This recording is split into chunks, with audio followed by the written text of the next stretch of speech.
मैं भारत के जितनी भी राजनीतिक पार्टियां हैं उनसे एक मैं विनम्र अनुरोध करना चाहता हूं।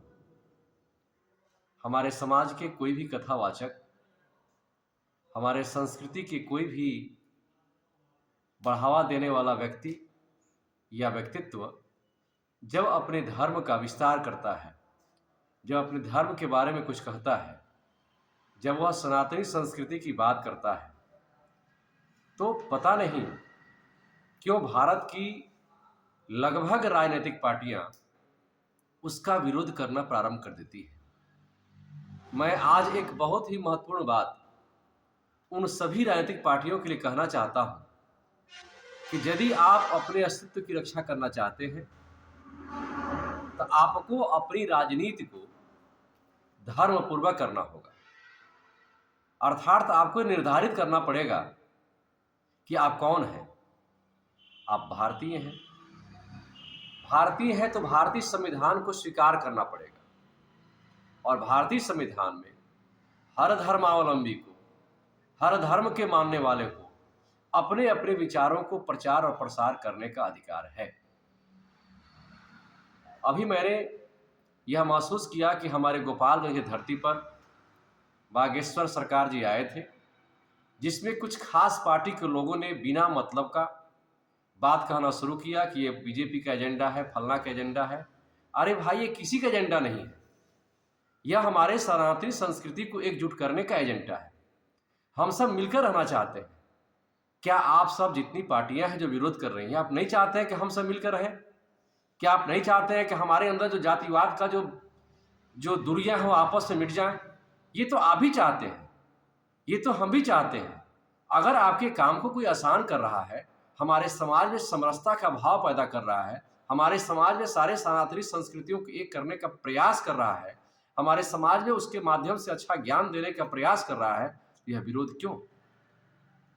मैं बहुत ही विनम्रता से चेतावनी देना चाहता हूं कि आप सब संभलें, आप सब समझें।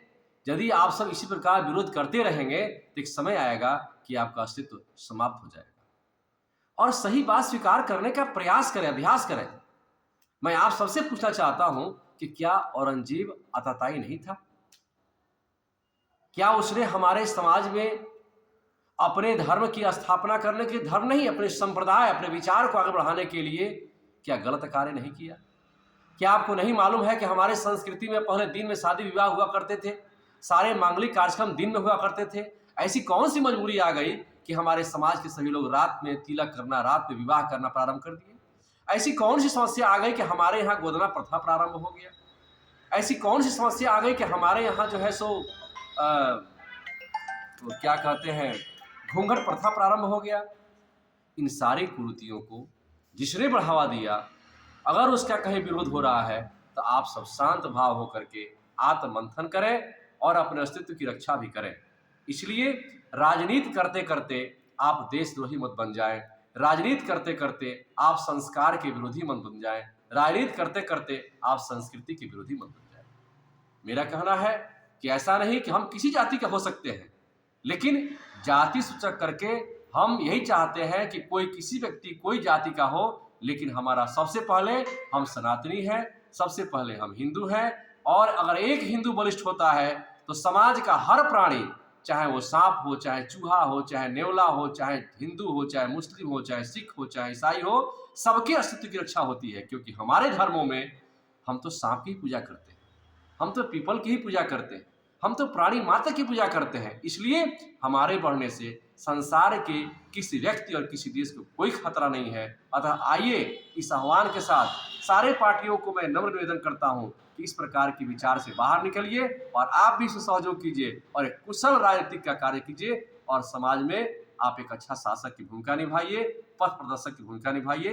इन्हीं शब्दों के साथ मैं आशा करता हूं कि आप सभी राजनीतिक पार्टियां भी अपने पार्टियों के लिए विचार करेंगे, अपने पार्टी के सदस्यों से बात करेंगे और किसी का इस प्रकार अज्ञानतापूर्वक विरोध नहीं करेंगे, ताकि आपका अस्तित्व भी रहे, सनातन संस्कृति भी रहे, यह देश भी रहे और संपूर्ण विश्व का अस्तित्व भी कायम रहे। इन्हीं शब्दों के साथ आप सबको नमस्कार, प्रणाम।